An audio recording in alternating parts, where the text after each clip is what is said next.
मेरा नाम पंकज वैस, चार्टर्ड अकाउंटेंट हूँ मैं। आप जो लोन का काम इसमें करते हैं, इसमें जो प्रोजेक्ट रिपोर्ट लगती है, डीपीआर जिसको बोलते हैं, वो हमारे द्वारा बनाई जाती है।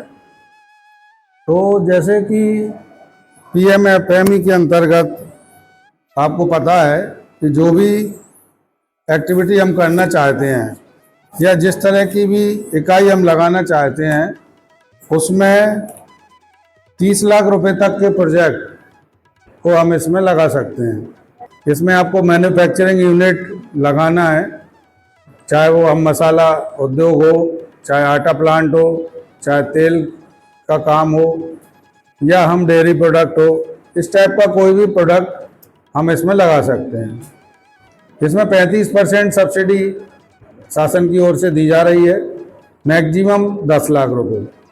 मतलब आप 10 लाख का प्रोजेक्ट लगाएंगे तो 3.5 लाख रुपए सब्सिडी रहेगी, 20 लाख का लगाएंगे तो मैक्सिमम 7 लाख रुपए रहेगी। अब जब भी हमारे मन में कभी कोई भी काम करने का विचार आता है तो सबसे पहले हम सब्सिडी की तरफ भागते हैं। ऐसा ही होता है ना कि हमको मैक्सिमम सब्सिडी मिल जाए। जबकि मैं जो काम कर रहा हूँ उसमें मेरे पास डेली कई तरह के लोग आते हैं। इस स्कीम के अंतर्गत भी रिपोर्ट बनवानी होती है उनको, और बड़े प्रोजेक्ट भी जो बनते हैं उनकी भी रिपोर्ट हम लोग बनाते हैं। तो सब्सिडी का हमारे दिमाग में रहता तो है, लेकिन ऐसा नहीं है कि आप जितनी क्षमता का प्लांट लगाना चाहते हैं, आपने शहर के हिसाब से, अपने कस्बे के हिसाब से उसकी कैपेसिटी का निर्धारण करें।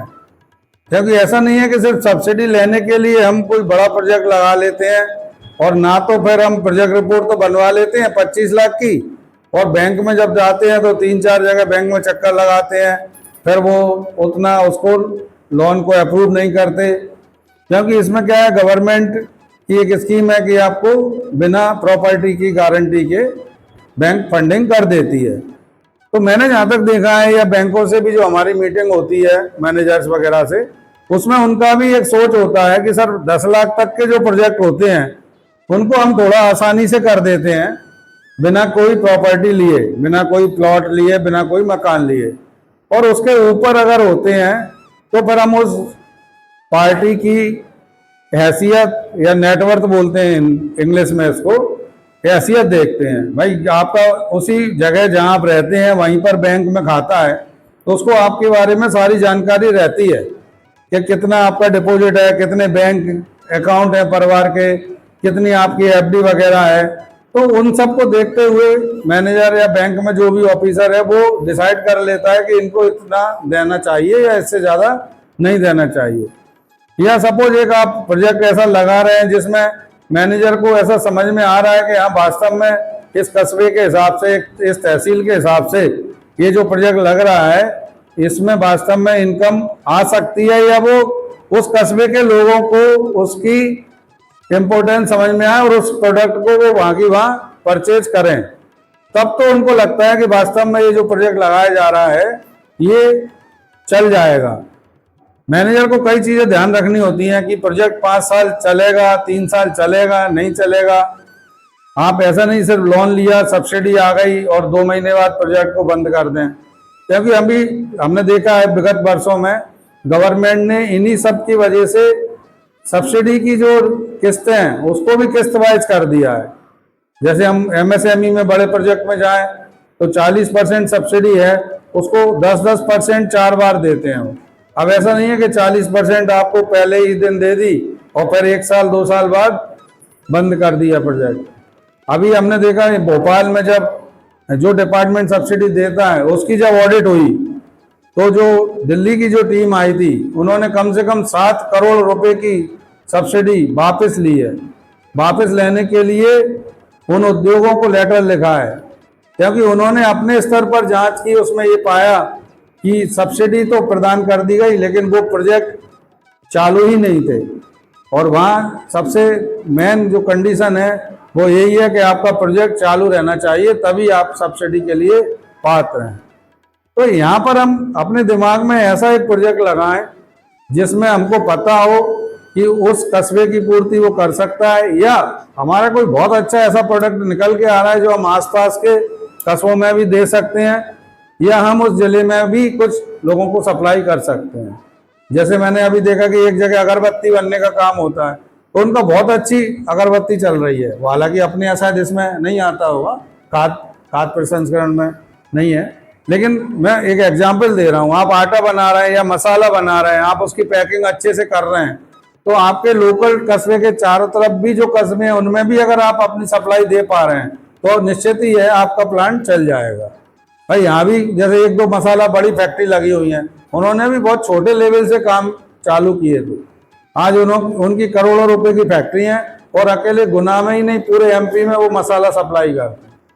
तो हम अपने जो भी प्रोडक्ट चालू करना चाहते हैं उसको ऐसा ना सोचें कि हम सीधा 25 लाख 30 लाख का लगाएंगे, 10 लाख सब्सिडी आ जाएगी तभी वो प्रोजेक्ट लगेगा। आज आटा प्लांट की बात करें तो 5 लाख की मशीन, 1 लाख की मशीन से भी काम स्टार्ट हो जाता है, 5 लाख की मशीन से भी हो जाता है, और वही प्लांट 50 लाख का भी लग जाता है और 5 करोड़ का भी लग जाता है। तो शुरुआत में जितना हमको लग रहा है कि वास्तव में जरूरत है, उसकी कैपेसिटी, अपनी कैपेसिटी, अपन कितना काम कर सकते हैं, अपने पास कितना स्टाफ है, अपन कितनी स्किल्ड लेबर को लगा सकते हैं। भाई ऐसा नहीं है 24 घंटे सिर्फ आप ही काम करेंगे।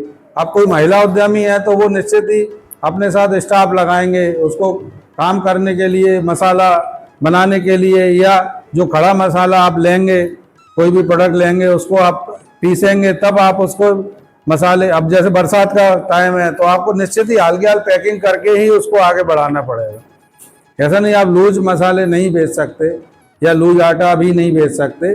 थोड़ा बहुत उस दिन बनाया उस दिन बिक गया वो ठीक है। और इसमें एक बात और होती है कि छोटी जगह में आपने देखा होगा, लोग अभी कस्बों में और तहसील लेवल में थोड़ा सा पैटर्न बदल गया, नहीं तो पहले हर घर घर में खड़ा मसाला लाके और घर में ही कुटाई पिटाई होती थी और उसको साल भर की व्यवस्था बना के रख लिया जाता है। लेकिन सब लोग अब पैटर्न बदल रहा है क्योंकि सब लोग अपना काम करना, महिलाएं भी आज की डेट में काम कर रही हैं शहरों में, तो वो भी पैकेट वाले मसाले पर निर्भर हैं। नहीं पहले हमने घर पर देखा है कि पूरे साल के मसाले जब सीजन आता था, इवनली नमक तक को कूट उसको पिसाई करके और चक्की से पीस के, या चकिया जिसको बोलते थे उससे पीस के रख लिया जाता था। तो ये चीजें धीरे धीरे बदल रही हैं, इसीलिए आप छोटी जगह पर आज उद्योग डालने की सोच रहे हैं, कस्बों में, डिस्ट्रिक्ट में। नहीं तो पहले बड़ी कंपनियां अपना माल तो दे ही रही हैं सब जगह। आज इतने बड़े बड़े मॉल हैं उनमें भी हम देखें तो उनमें से भी लोग ला रहे हैं, डिस्काउंट पर ला रहे हैं, तो छोटे दुकानदार भी उसमें सफर हो रहे हैं। उनकी जो सेल पहले होती थी उससे सेल गिर रही है। तो हम कोई भी काम करें उसकी पहले पूरी प्लानिंग करें। अगर आपको नहीं समझ आ रहा तो सर के पास ऑफिस में समझें कि हम इतने लाख का प्रोजेक्ट लगाना चाहते हैं, उस प्रोजेक्ट का पहले पूरा अध्ययन करें कि वास्तव में अपने जगह पर इस टाइप के कितने प्रोजेक्ट और लगे हुए हैं। अगर आपका पहला ही प्रोजेक्ट है तो बहुत अच्छी बात है, वो काम करेगा ही। अगर और भी लगे हैं तो उनसे डिस्कस करें कि भाई आपका कितनी सेल हो रही है, कितनी आप कहाँ पर सेल देते हैं, क्योंकि उसी जगह पर कंज्यूम होने के अलावा आसपास में बिक्री भी बहुत जरूरी है।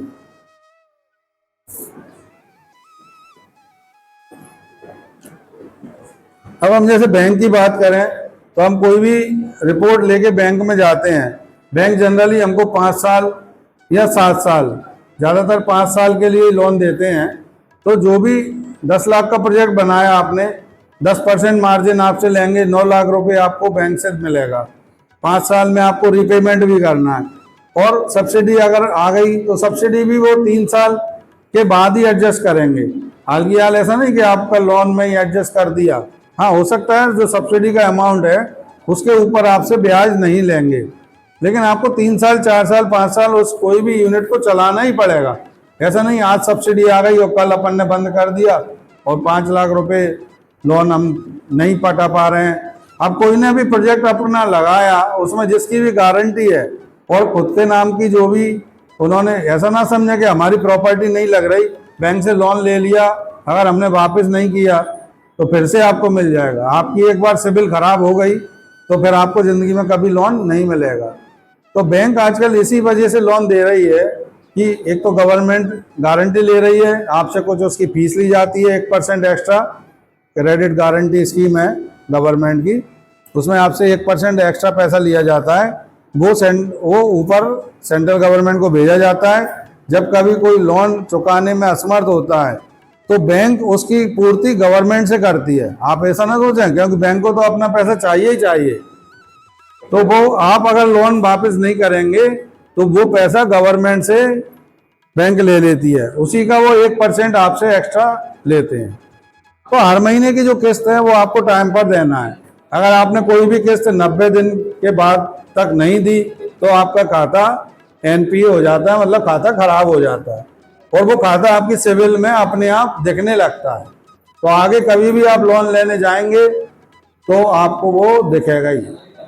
दूसरा, एक और मैं बात कहूँगा जो देखने में आ रही है कि कभी भी आपने लोन का समझौता ना करें। अगर आपने वैसे किस्त आपकी 1-2 बार लेट हो गई, आपने 2 महीने बाद भर दी तो आपका खाता फिर भी सही हो जाएगा। लेकिन कभी कभी क्या बैंक में स्कीम आती है कि आपका 4 लाख का लोन बचा है, 2 लाख में समझौता करके इसको खत्म कर देते हैं। आपको जिंदगी में कभी लोन नहीं मिलेगा, क्योंकि जो समझौते वाली जो राशि होती है जिससे सिविल खराब होती है वो बैंक आपको बताता नहीं है। क्योंकि बैंक को तो क्या होता है, बैंक को तो उस टाइम उसका पैसा दिखता है कि 4 में से 2 मिल रहे हैं, बहुत है। लेकिन समझौते के लिए बैंक कभी आपको ये नहीं बताएगा कि जो समझौता आपने कर लिया उससे जो सिविल खराब हुई है वो जिंदगी में कभी नहीं सुधरती। मेरे पास बहुत लोग आते हैं, दिल्ली में 2-3 कंपनियां भी हैं जो सिविल सही कराती हैं, लेकिन समझौते वाले को आज तक मैं कभी किसी का सही नहीं करा पाया। समझौते का वाला कैसा सिविल सही होगा? जितने अमाउंट में आपने समझौता किया, जितना अमाउंट आपने छोड़ा था, तो यहाँ से और जब आप सुधरवाना चाहते हैं वहां तक का विथ इंटरेस्ट आपको वापस जमा ही करना पड़ेगा, तभी आपकी सिविल सुधरेगी। तो आपने खुद ने लोन लिया है या आपने किसी की गारंटी ली है या आपने किसी अपने परिवार के या सगे संबंधी या रिश्तेदार या दोस्त को गारंटर बनाया है, तो उसका भी कृपया ध्यान रखें कि आपने लोन नहीं चुकाया तो वो भी मरेगा साथ में। और अब तो रूल है कि भाई अगर आपने लोन नहीं चुकाया तो गारंटर से वसूला जाएगा, और अगर गारंटर की भी सिविल खराब हुई तो वो बाद में आपको भी जिंदगी भर सुनाता रहेगा कि तुम्हारे चक्कर में मैं और बर्बाद हो गया। अगर उसने कभी दिमाग में लाए कि मुझे भी कुछ प्रोजेक्ट लेना है तो उसको भी लोन नहीं मिलेगा। तो बैंक में एक तो हमको ये वाला लोन मिलता है कि 5 साल में हमको वापस करना है, जिसकी हर महीने किस्त बन जाती है। दूसरा एक लोन होता है वर्किंग कैपिटल। सपोज हमने 25 लाख का प्रोजेक्ट बनाया और उसमें हमारी 15 लाख रुपए की 10 लाख रुपए की मशीनरी है, 10 लाख रुपए की हमने बिल्डिंग बनाई, क्योंकि कोई भी मशीन लगाएंगे तो कहीं ना कहीं शेड में या बिल्डिंग में ही बनने लगेगी, तो 20 लाख रुपए ये हो गए। बाकी आपको लगता है कि अब 5 लाख रुपए मुझे रॉ मटेरियल के लिए चाहिए, मतलब आपने मसाला प्लांट लगाया तो आपको धनिया बाजार से खरीदना है और फिर पीसना है, क्योंकि आप ऐसा तो है नहीं कि सीजन में 100-200 कुंटल का धनिया रख लेंगे, उसमें भी बहुत सारा पैसा लगेगा। तो सीजन में हम थोड़ा बहुत रख लेंगे, उसको मसाला बना के बेचेंगे, लेकिन जब वो हमारा मसाला बाजार में बिक गया उसके बाद जब वापस से धनिया खरीदने के लिए पैसा चाहिए तो वो बैंक क्या करती है, उस 25 लाख की जब प्रोजेक्ट रिपोर्ट हम बनाते हैं तो उसमें हम ऐसा दर्शा देते हैं कि 5 लाख रुपए हमको मटेरियल परचेज करने के लिए चाहिए, उसको हम बोलते हैं वर्किंग कैपिटल लोन। तो वो 5 लाख रुपए ऐसी लिमिट बन जाती है जिसमें आप जितना विड्रॉल करेंगे उतने पे ब्याज लगेगा, जितना आप जमा करेंगे उतने पे ब्याज नहीं लगेगा। आपने आज 2 लाख का धनिया खरीदना है, 2 लाख रुपए बाजार से निकाल लिए, कुछ भी आपने सब मिर्ची खरीद ली, धनिया खरीद लिया, सब कुछ जो भी खरीदा उसको आपने फिर से पिसाई की, मसाल बेचा, जैसे पैसे आए उस लिमिट में जमा कर दिए। तो आपका जो टर्म लोन है वो तो हर महीने की किस्त जाएगी, जो आपको फिक्स एसेट पे मिलता है, मतलब मशीन लगाने पे अथवा बिल्डिंग बनाने। लेकिन जो रॉ मटेरियल कोई भी है, जैसे आप डेयरी का काम कर रहे हैं तो आपने फ्रीजर खरीद लिया, आपने फर्नीचर खरीद लिया, आपने उसमें और भी जो मशीन लगनी थी वो ले ली, उनके लिए तो आपको टर्म लोन मिलेगा जो आपकी हर महीने की किस्त रहेगी। अब आपको डेयरी है तो डेली व्यापार करना है तो दूध डेली खरीदेंगे, डेली बेचेंगे, ऐसा तो है नहीं कि 1 महीने का दूध आप पहले से खरीद के रख लेंगे। तो उसके लिए वर्किंग कैपिटल की जरूरत पड़ती है, तो वो आपको 5 लाख 10 लाख जो भी जितना भी आपको डेली की रिक्वायरमेंट है उस हिसाब से वर्किंग कैपिटल मिलती है। उसमें फिर आपको उतना ही ब्याज लगेगा जितना आप यूज करेंगे, और वो डेली उससे पैसा निकालेंगे, आज आपने दूध खरीद लिया, उसको आपने बेचा, क्योंकि जनरली हम देखते हैं बंदी वाले महीने भर में पेमेंट देते हैं, तो आपको उतनी वर्किंग कैपिटल बना के रखनी पड़ेगी कि 1 महीने तक आप गांव के लोगों से दूध खरीदें डेयरी पे और फिर लोकल लोगों को बेचें, और जब पैसा आएगा तब या तो आप गांव वालों को भी 1 महीने बाद पेमेंट करेंगे, और कुछ लोग हो सकते हैं आपसे 7-7 दिन में पैसे मांगे, तो फिर आप उस लिमिट का यूज कर सकते हैं। इसको वर्किंग कैपिटल लोन बोलते हैं।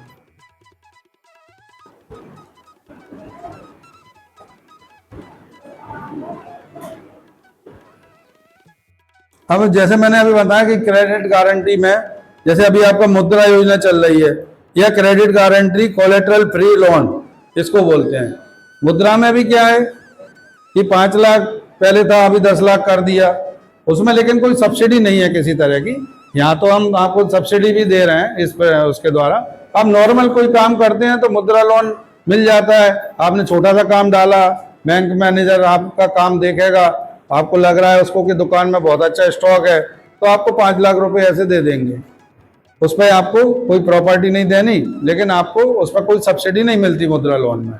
सिर्फ आपको काम करने के लिए या तो टर्म लोन दे देंगे, जो मैंने बताया किस्त बना देंगे, या आपका कोई ऐसा आइटम का काम कर रहे हो आप जिसमें डेली खरीद बिक्री की आपको जरूरत पड़ रही है, तो फिर आपको, जैसे मोबाइल खरीद बिक्री का काम है, तो वो मुद्रा लोन में कवर हो जाएगा।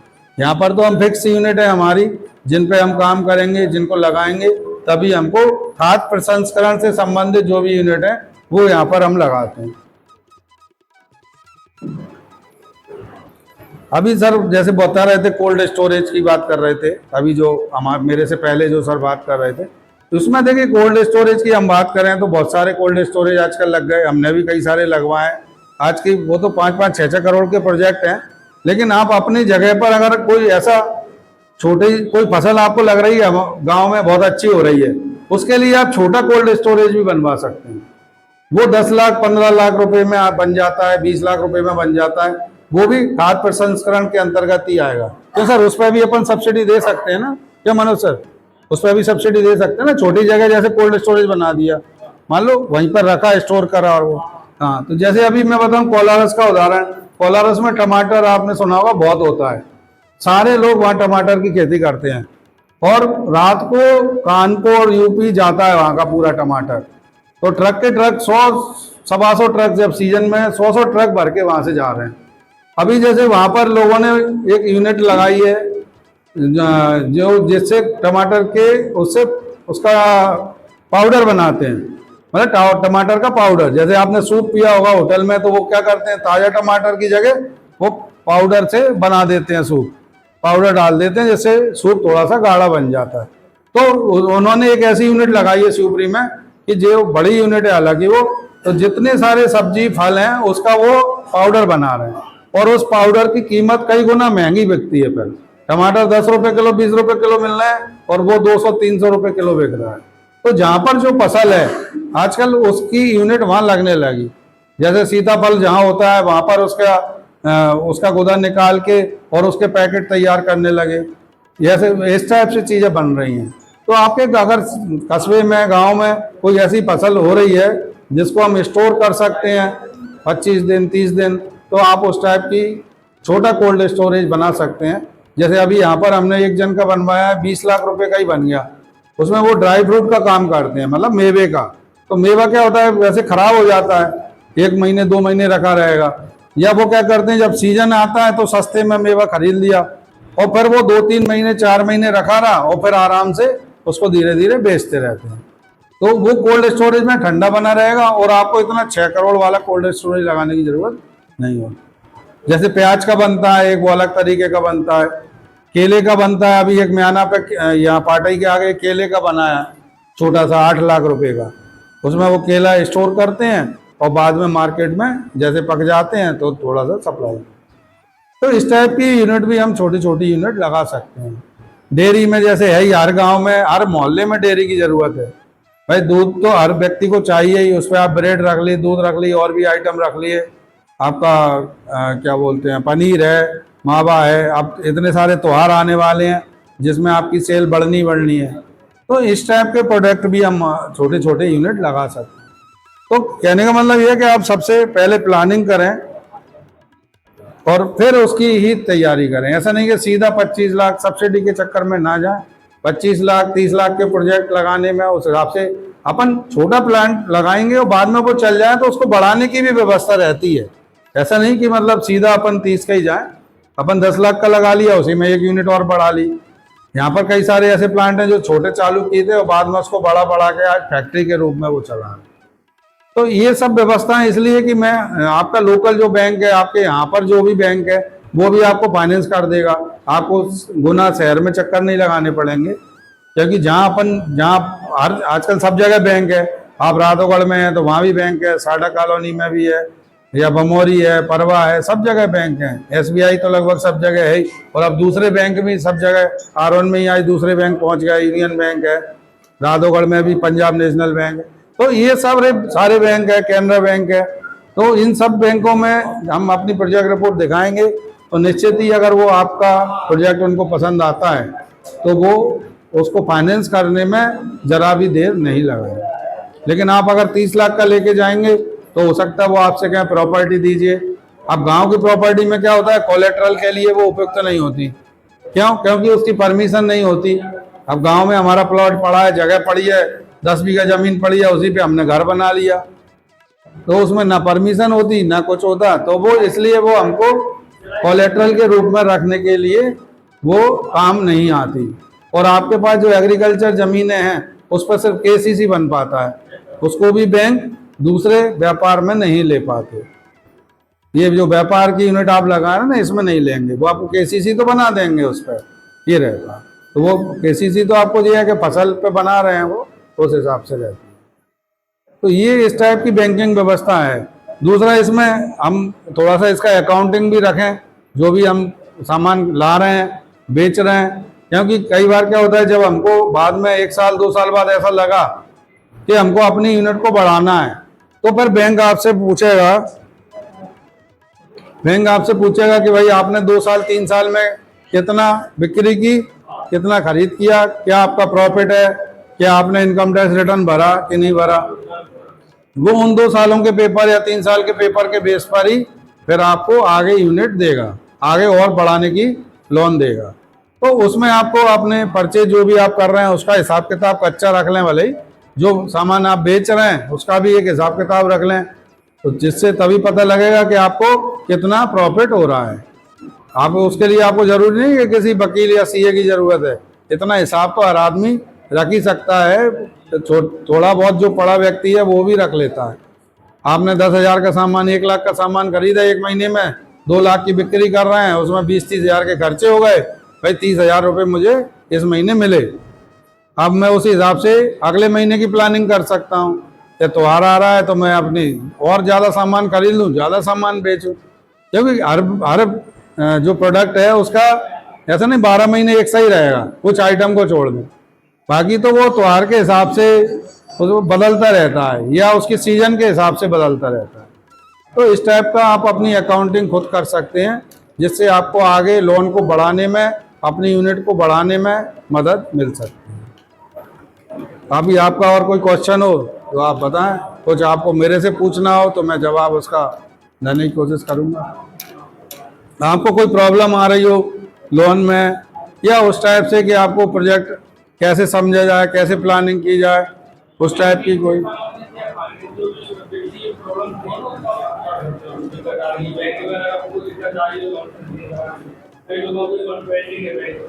हाँ, उसमें पेंडिंग है, क्यों है वो पेंडिंग क्यों है वही मैंने आपको बताया। क्योंकि हम जब 25 लाख का प्रोजेक्ट लेके जाएंगे ना तो वो नहीं होगा, और अगर आप उसी को छोटा लेके जाएंगे तो हो सकता है आपको फायदा मिल जाए। और बैंक जी नहीं, बैंक मना कर रहा है तो आपको एक बार तो मीटिंग करनी पड़ेगी कि सर क्यों मना कर रहे हैं। भाई यहाँ से फाइल तो बैंक में चली जाएगी, जैसे आपने ऑनलाइन करा ली, बैंक में चली गई।